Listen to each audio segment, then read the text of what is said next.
Assalamualaikum warahmatullahi wabarakatuh.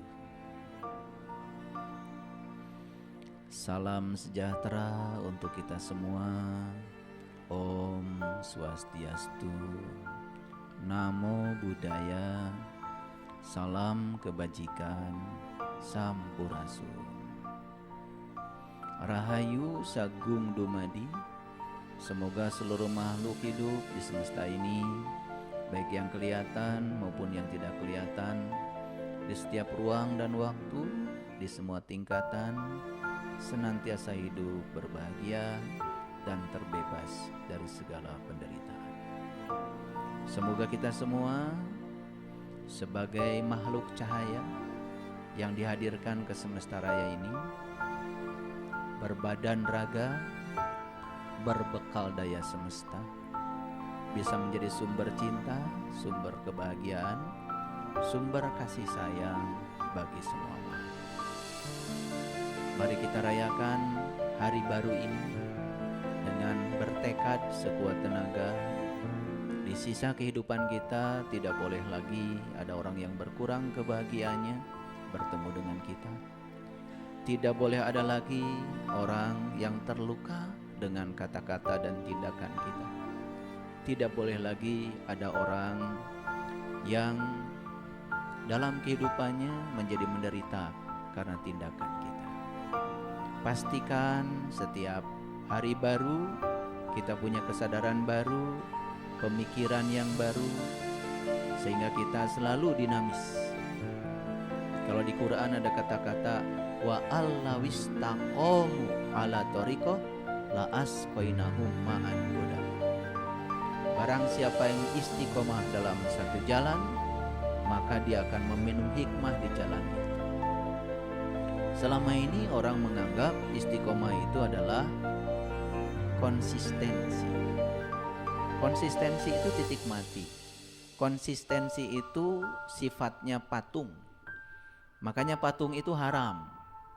Yang haram itu bukan wujud patungnya, yang haram itu sifatnya.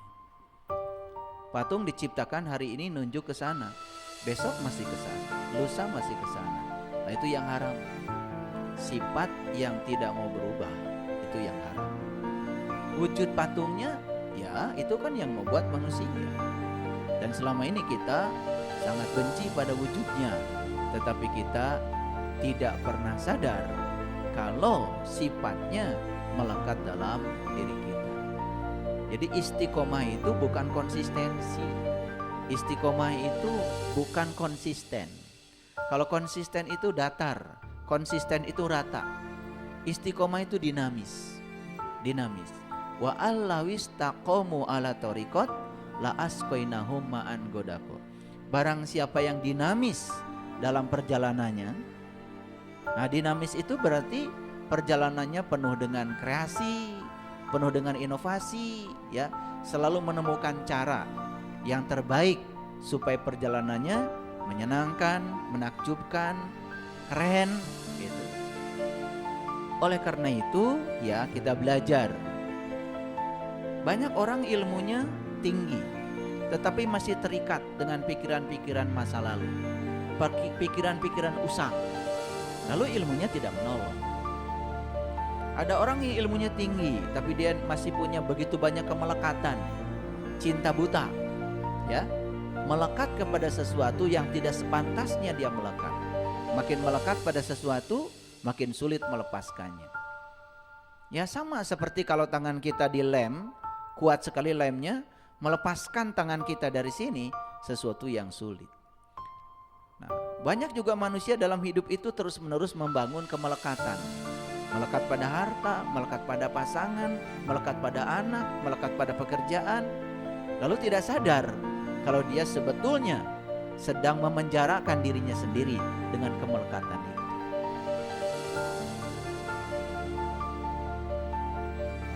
Oleh karena itu kita bersyukur, ya, diberi hari baru hari ini. Artinya kita disuruh untuk belajar hal baru. Hal-hal usang yang sudah tidak menolong kita sudah tinggalkan.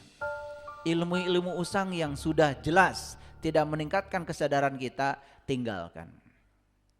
Ritual-ritual yang selama ini kita lakukan, yang hanya terbatas pada rutinitas saja, tapi tidak membawa kesadaran baru, saya kira perlu dipertanyakan. Ada apa dengan itu?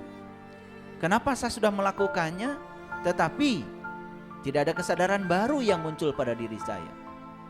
Hidup masih penuh diselimuti oleh kegelapan dan kebingungan. Hidup masih mencengkram, menendang. Begitu mendapatkan yang diinginkan, dicengkram habis-habisan, sampai takut kehilangan yang sudah didapatkan itu. Itu penderitaan. Begitu mendapatkan yang tidak diinginkan, ditendang jauh-jauh. Semakin kita menendang yang tidak kita inginkan, maka yang tidak diinginkan semakin akan datang berulang-ulang sampai kita bisa menerimanya. Tapi karena hidup dalam keadaan tidak berkesadaran, maka hidup itu menjadi monoton, tidak istiqomah. Sekali lagi, istiqomah itu bukan konsistensi, bukan titik mati. Karena yang konsisten itu hanya patung. Istiqomah itu dinamis. Manusia itu bukan patung. Setiap hari kita diberi hari baru, pengalaman baru, peristiwa baru. Harusnya membuat kita bisa memasuki kesadaran baru. Nah, siapapun yang cermat dalam hidupnya, mau berinovasi, mau berkreasi, out of the box, keluar dari pemikiran-pemikiran kebanyakan orang, dia menciptakan cara-cara yang efisien, yang efektif, maka saksikan saya, hidupnya pasti menakjubkan. Dan selama ini ya, kita tidak sadar. Karena kita menganggap segala hal yang terjadi dalam kehidupan kita itu dianggap takdir. Dianggap itu adalah turut campurnya Allah ke dalam kehidupan kita. Padahal Allah mengatakan jelas, semua rahmat datang dariku. Tetapi semua kekurangan, semua konflik, semua musibah, semua hal yang tidak diharapkan datangnya kepadamu, dan itu datang berulang-ulang, itu dari hasil tanganmu sendiri. Makanya kita disuruh untuk belajar jujur, ya, jujur.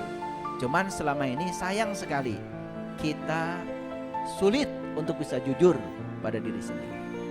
Oleh karena itu, mari kita awali kajian kita di pagi yang penuh berkah ini dengan menyampaikan penghormatan yang setinggi-tingginya kepada Sang Pemilik Semesta yang masih memberikan kesempatan kepada kita untuk belajar, dengan memujinya, membaca hamdalah. Mari kita awali kajian kita hari ini bersama-sama memohon ridho dan berkahnya.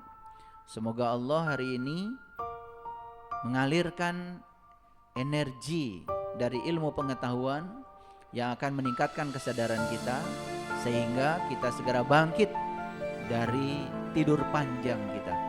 Kita sapa semua Allah dengan kelembutan dan cinta seraya membaca basmalah. Bismillah. Hari ini kajian kita tentang orang bodoh.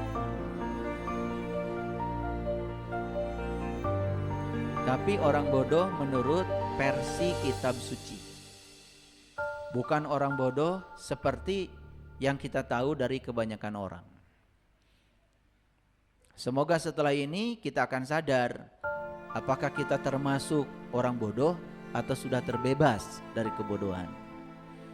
Oleh karena itu dibutuhkan satu kejujuran. Karena saya akan membacakan banyak ayat hari ini ya, untuk menyadarkan kita supaya kita terbebas dari segala kesalahan persepsi, kesalahan proyeksi, kesalahan interpretasi ya. Mari kita bebaskan ya pengetahuan lama yang usang, sekali lagi kita serap pengetahuan baru, dan semoga kita bisa memasuki kesadaran baru. Jadi hari ini kajian kita orang bodoh menurut kitab suci. Karena kebanyakan di tempat ini itu dari keyakinan Islam, maka saya akan melihat orang bodoh dari sudut pandang Al-Quran. Ya, oke. Baik, kita mulai ya. Saya ingin menyampaikan satu ayat, dan ayat ini sebetulnya masih di permulaan Quran surat Al-Baqarah. Surat kedua ayat yang ke-13. Ayat ini pasti kalau saya bacakan pada hafal, karena sering terdengar di telinga kita. Tetapi masalahnya apakah kita bisa menangkap pesan dari ayat ini atau tidak? Itu masalah kita hari ini.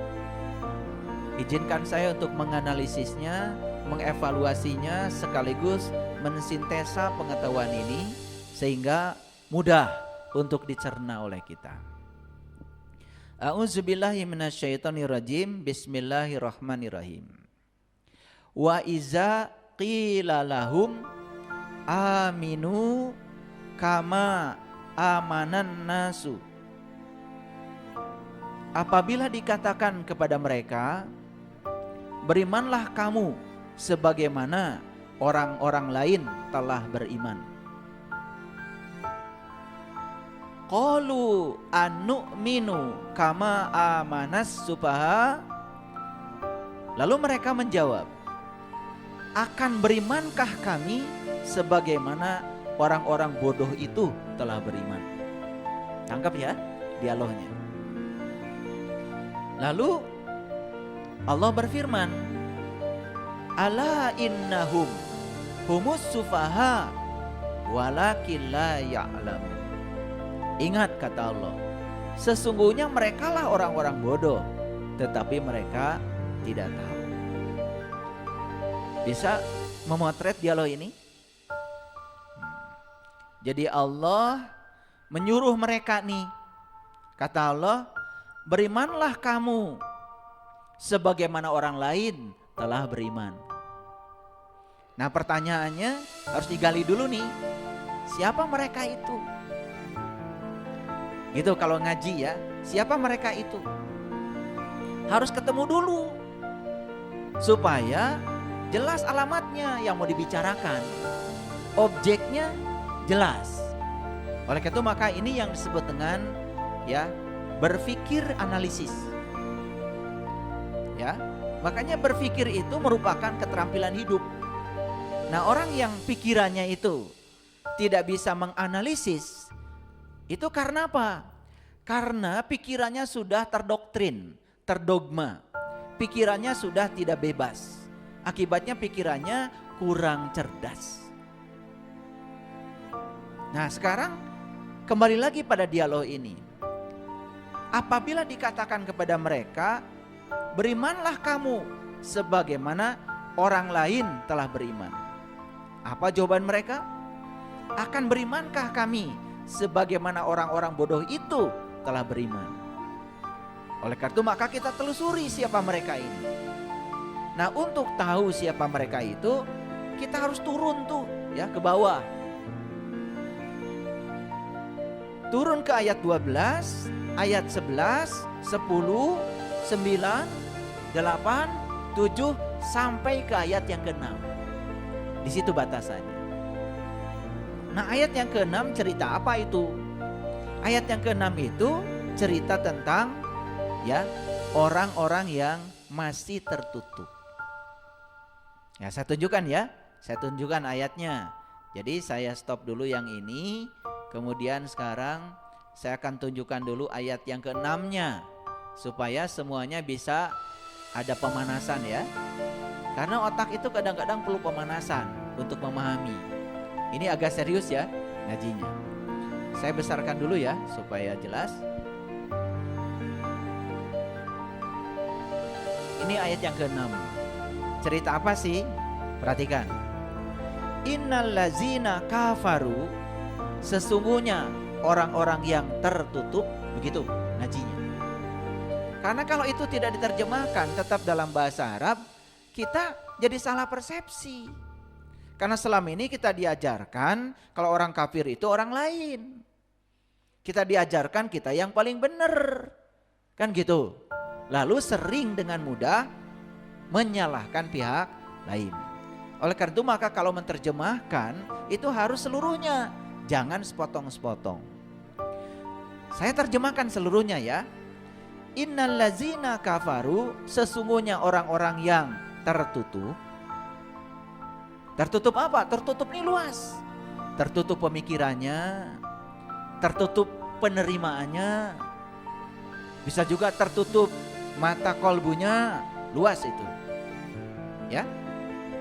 Contoh orang yang tertutup seperti ini tertutup tuh seperti ini. Coba orang yang mengepalkan tangan. Tangan saat dikepalkan tidak mungkin bisa mengambil apapun. Saya mau ngambil gelas, gak bisa. Saya mau ngambil air, gak bisa. Saya mau ngambil uang dari dompet, dari saku celana, gak bisa. Saya mau ngetik, gak bisa. Tangan terkepal itu cuma satu, bisanya nonjok. Makanya orang-orang yang tertutup kepalan tangannya, bisanya cuma nonjok. Gak bisa ngambil apa-apa. Tapi coba terbuka. Begitu terbuka, lihat tuh. Bisa membuka tutup gelas. Bisa mengangkat gelas. Bisa minum. Bisa memindahkan air dari gelas ke mulut. Kalau tangannya terbuka. Ngetik bisa. Pegang mouse ini bisa. Pegang HP bisa. Pada saat tangan terbuka. Nah, siapa orang yang tertutup? Biasanya orang tertutup itu orang yang merasa dirinya paling benar. Dan orang yang merasa dirinya paling benar jauh dari hidayah. Karena biasanya hanya siap mendengar, tetapi hanya siap didengar, tapi tidak siap mendengar. Orang yang merasa penuh kayak gelas ini tidak mungkin bisa diisi lagi. Orang yang merasa penuh tidak mungkin bisa diisi lagi. Hati-hati ya. Makanya kita kemanapun kalau mau belajar syaratnya harus kosong. Gelas ini kalau tidak dikosongkan dulu gak bisa diisi air baru. Apalagi ada tutupnya. Ya, sesungguhnya orang-orang yang tertutup sama saja bagi mereka. Dikasih ceramah, tidak dikasih ceramah, mereka tidak akan terbuka. Jadi ayat ini sedang memberikan satu ilustrasi kepada kita bahwa ya, orang-orang yang tertutup itu tidak mungkin tiba-tiba menjadi terbuka. Karena untuk bisa membuka itu tidak cukup dengan ceramah. Harus ada metodenya untuk membuka. Bapak Ibu berdiri di depan pintu, pintu sedang tertutup. Malah baca puisi. Wahai pintu, aku sudah berdiri di hadapanmu. Terbukalah. Gak waras kan? Pintu itu hanya bisa dibuka bukan dengan ceramah, bukan baca puisi. Ambil kuncinya, ya, masukkan ke gemboknya, cetrek. Yang tertutup menjadi terbuka itu tidak bisa dengan cara berpuisi. Berceramah nggak bisa. Makanya ayat ini mengatakan orang-orang yang tertutup ya sama saja. Dikasih ceramah, tidak dikasih ceramah tidak akan terbuka. Sama saja Anda berceramah di depan pintu. Atau berpuisi di depan pintu. Dan pintu tidak akan terbuka dengan kata-kata. Pintu hanya bisa terbuka dengan mengambil satu tindakan. Tahu kuncinya, tahu cara memasukkan kuncinya, tahu cara menggunakan kuncinya, maka pintu akan terbuka. Paham? Makanya ayat ini memberikan gambaran tentang siapa? Tentang orang yang tertutup. Yang tertutup itu tidak mungkin bisa terbuka tanpa satu cara, tanpa satu metode. Akhirnya kita sekarang bisa jujur. Oh, pantesan selama ini saya sudah ngaji di sana, ngaji di sini, dapat ceramah ini, ceramah itu, kok saya masih tertutup. Paham ya? Gitu. Sama saja dengan berdiri depan pintu, ngasih ceramah sama pintu supaya pintu terbuka. Padahal metode yang digunakannya bukan itu. Harusnya melakukan suatu tindakan yang membuat pintu terbuka.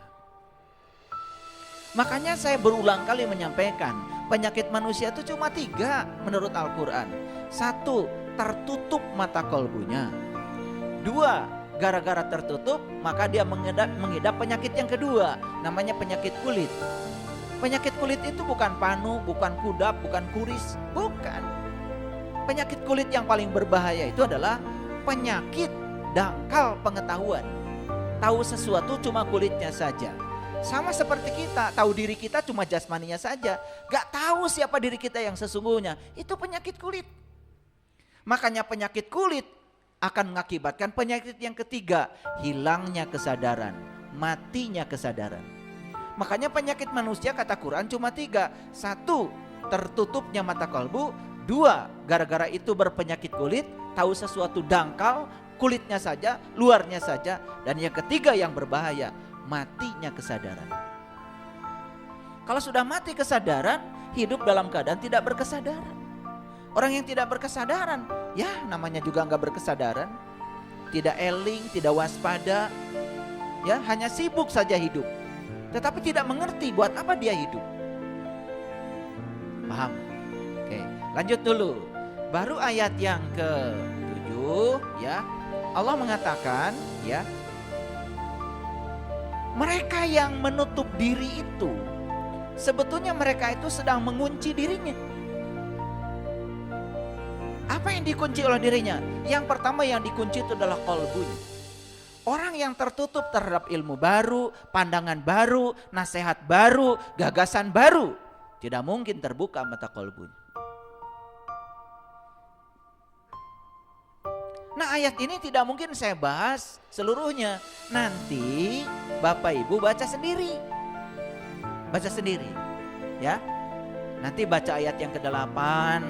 Di sini dikatakan, banyak manusia yang mengatakan, kami telah beriman kepada Allah dan hari kemudian. Padahal mereka itu sesungguhnya bukan orang yang beriman. Jadi orang yang mengaku beriman itu belum tentu beriman. Belum tentu beriman. Bla bla bla. Banyak nih ceritanya. Jadi intisarinya saya simpulkan aja. Ayat 6 sampai ayat yang ke-12 itu cerita tentang orang-orang yang mengaku beriman padahal sebetulnya dia masih dalam keadaan tertutup mata kalbunya. Itu kalau disimpulkan begitu. Karena tidak mungkin waktu kita cukup untuk membahas semuanya. Paham sampai di sini? Silahkan nanti belajar sendiri. Ya, itu namanya discovery learning. Kalau kuliah di universitas pasti ada yang namanya tugas mandiri.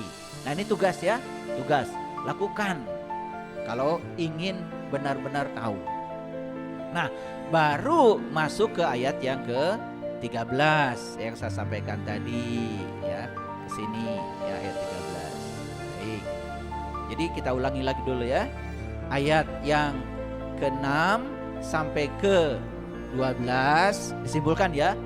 Itu cerita tentang mereka yang mengaku beriman padahal sesungguhnya dia masih dalam keadaan tertutup mata kalbunya. Clear ya?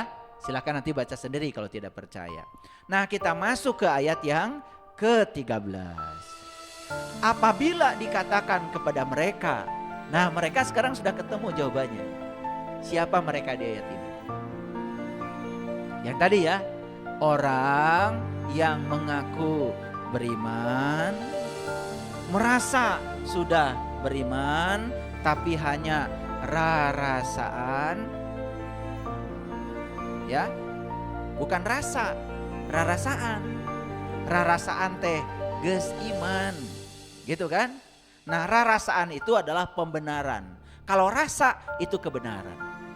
Oleh karena itu, untuk mengalami iman yang sesungguhnya, kita harus mengalami perasaan, harus mengalami rasa iman. Ulangi ya.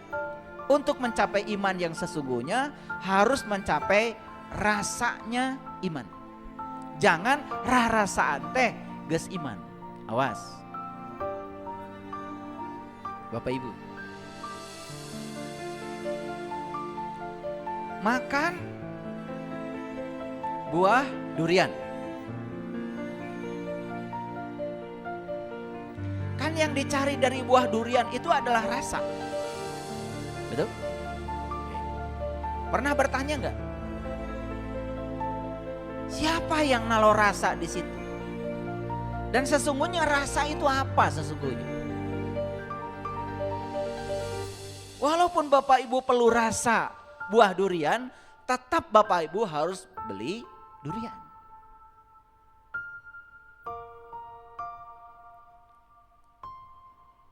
Masuk ke toko buah, Pak, Bu, saya mau beli rasa durian.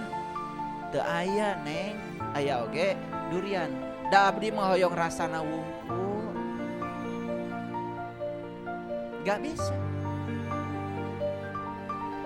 Karena rasa itu melekat dalam wujud yang bernama durian. Pernah bertanya gak? Sebetulnya rasa itu apa? Pertanyaan kedua, begitu durian itu dimasukkan ke mulut, kita berhasil merasakan rasanya durian. Kenapa? Karena di dalam diri kita ada alat untuk perasa. Pertanyaan saya lagi, itu alat yang bisa merasakan di tubuh kita siapa ya? Apa ya?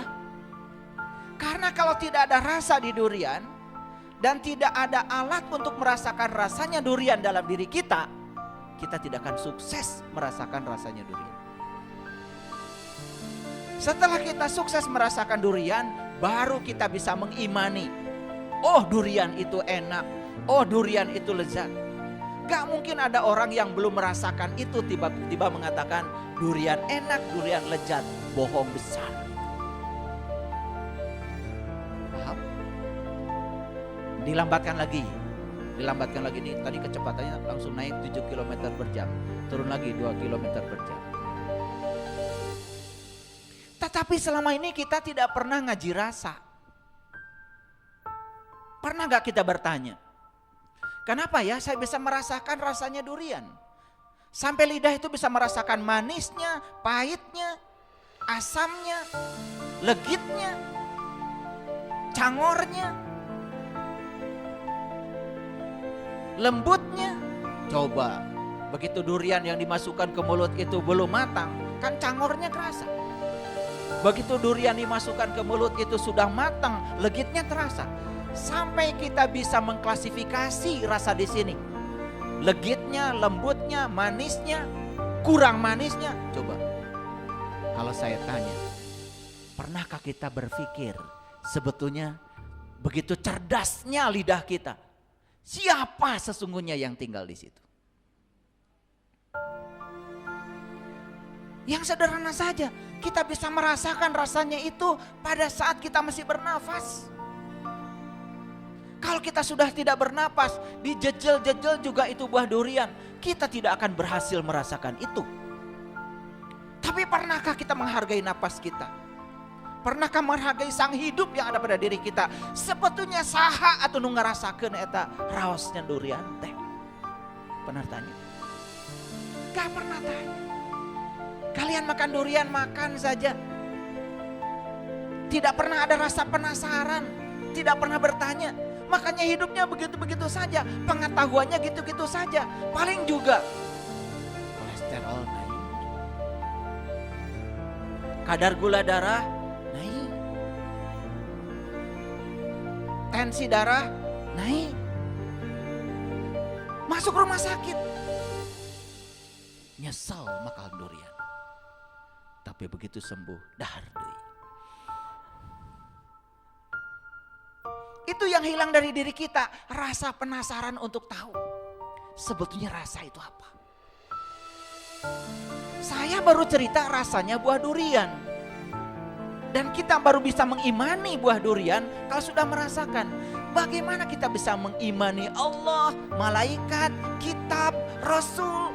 Bagaimana bisa mengimani kalau kita tidak punya pengalaman rasa itu? Apakah kita diberi pengalaman untuk merasakan itu? Diberi semuanya. Karena kita tidak mungkin bisa mengimani itu kalau kita tidak mengalami. Makanya yang tidak mengalami tidak akan paham. Akibatnya iman kita itu cuma sebatas percaya apa kata orang. begitu.